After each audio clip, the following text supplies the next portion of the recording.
Hello viewers, আসসালামু আলাইকুম। আপনারা সবাই কেমন আছেন? আমি আলহামদুলিল্লাহ ভালো। যে কোনো পরিস্থিতিতে নিজেকে ভালো বলতে হয়, কারণ আমার শারীরিক অবস্থা খুবই খারাপ। আমার ঘাড় ব্যথা ছিল প্রচুর, জ্বর। তারপরও আপনারা আমার বয়স শুনে বুঝতে পারবেন যে আমি খুবই অসুস্থ। তারপরও আমাদের নারীদের তো মানে যত কিছুই হোক না কেন, আমাদের রান্না করে খেতেই হয়।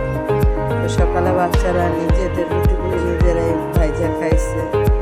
এখন দুপুরে যে আমি রান্না করতেছি, ঢেঁড়সগুলো খুব সুন্দর করে ধুয়ে কাইটা পেঁয়াজ মরিচ কাটতেছে। কাটার পরে তো আমি ভাত এদিকে চুলায় বসাইতেছিলাম, ডাল বসাইতেছিলাম। দেন আমার আম্মুর বাসায় আমার বাচ্চা দিছিল, দেওয়ার পরে এই তো তরকারি পাঠাই দিচ্ছে। তারপরে আমার সংসারে রান্না তারা আমার একার তরকারি তো হবে না, সবার জন্য তো রান্না করতে হবে। এই তো আমি বাচ্চার ঢেঁড়স ভাজি করতেছি। করার পরে ভাত রান্না করলাম, এরপরে এতগুলো থালা বাসন এত ছিল, এগুলো সব ধুয়ে পরিষ্কার করলাম। শারীরিক অসুস্থতা মেয়েদের কোনো কিছুই নাই, কারণ তাদের কাজ করতেই হবে দিন শেষে। এই তো সব থালাবাটি ধুলাম, ধোয়ার পরে দিকে পেঁয়াজ সব কাইটা কুটে সব কিছু রেখে দিচ্ছি। এই তো আজকে শরীরটা অনেক খারাপ, তারপরে এগুলো নিয়ে আপনাদের সাথে আসছে শেয়ার করতে, কারণ এটা আমার কাজ হিসেবে নিয়েছি, দেখে সব কিছু করতেছি। শারীরিক সুস্থতা মানুষের যে ওই মানে আমি অসুস্থ হলে বুঝি যে আসলে জীবনের সবচেয়ে মূলেই শারীরিক সুস্থতার উপরে কোনো মানে জিনিস নেই। ঠিক আছে, আপনার টাকা পয়সার সুখ আনন্দ দিতে পারে না, সুস্থতার ভিতরে যা সুখ আছে। এই তো আমি মাংস রান্না করব, এর জন্য সুন্দর করে পেঁয়াজ আর কাঁচামরিচটা আজকে সাদা ঝাল ফ্রাই করব। তো তাড়াতাড়ি করে ধুয়ে সুন্দর করে কাইটা কুইটা নিলাম, নেওয়ার পরে এখন আমি এই তো মাংসটাও ধুয়ে ফেলছি, ধুয়ে থালাবাটি যেগুলো আছে এগুলো আমি সবগুলি ধুব। ধোয়ার পর ওদিকে পেঁয়াজ আর মরিচ হালকা তেলে ভাজতে দিলাম, আর এই তো এদিকে থালাবাটি ধুচ্ছি। এখনো বুয়া আসে নাই, এবং এই থালাবাটি ধুয়ে টুয়ে তারপরে যে বুয়া আসবে তার তো শুধু দুই কাজ, ওই খালা এসে দুই কাজ করবে। সব কিছু নিজেরটা নিজের সামলাইতে হয়, যতই অসুস্থ থাকি না কেন আর যাই করি না কেন।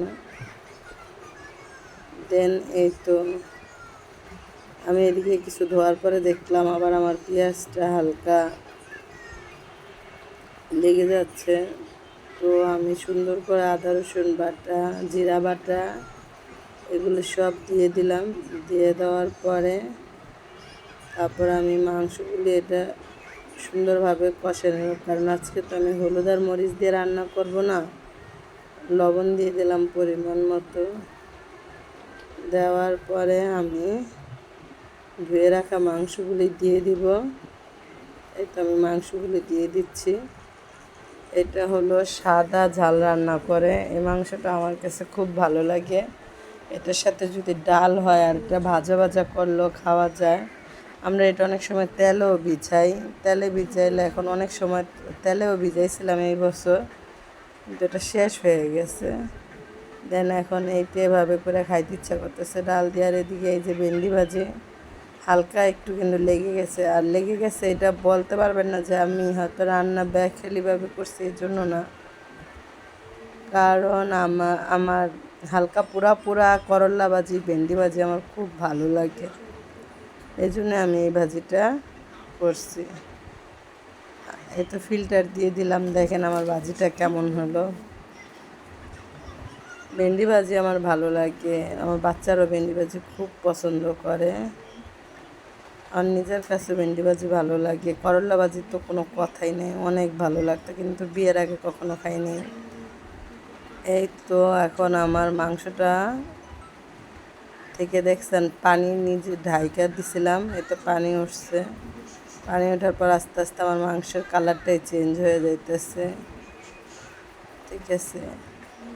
আর এদিকে আমি সব থালা বাটি সব ধুয়ে টুয়ে সব চুলা মোলা পরিষ্কার করে ফেলতেছি, কারণ আমার কাজের খালা আসছে, সে এখন ঘর দুয়ার যেখানে যা আছে পরিষ্কার করব। এই তো দেখেন আমি এই যে কষাইতেছি, কষানোর পরে ধোয়া উঠতেছে, উঠানোর পরে আবার আমি পরিমাণ মতো পানি দিয়ে দিছিলাম, হয়তো পানিটা দেখানো হয়েছে কিনা আমি বলতে পারি না।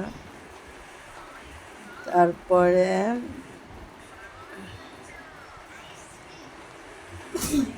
এই তো আমার তরকারি কিন্তু দেখেন কালারটাই খুব সুন্দর একটা কালার হয়ে গেছে, যে হলুদ ছাড়া মরিচ ছাড়া শুধু কাঁচামরিচ আর পেঁয়াজ আর আদা রসুন বাটার তরকারি আজকে। তো আমার তো দুপুরের খাবারের সময় মাংসটা সিদ্ধ হতে দেরি হইতেছিল, এই জন্য আমি দুপুরের ভাজি ডাল আর ভাত এইটাই আমি পরিবেশন করলাম।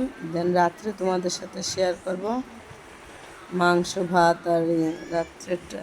এই তো আল্লাহ হাফেজ, আজকে এই পর্যন্ত। সবাই দোয়া করবেন আমার জন্য, আমি তাড়াতাড়ি সুস্থ হয়ে যাই। আল্লাহ হাফেজ।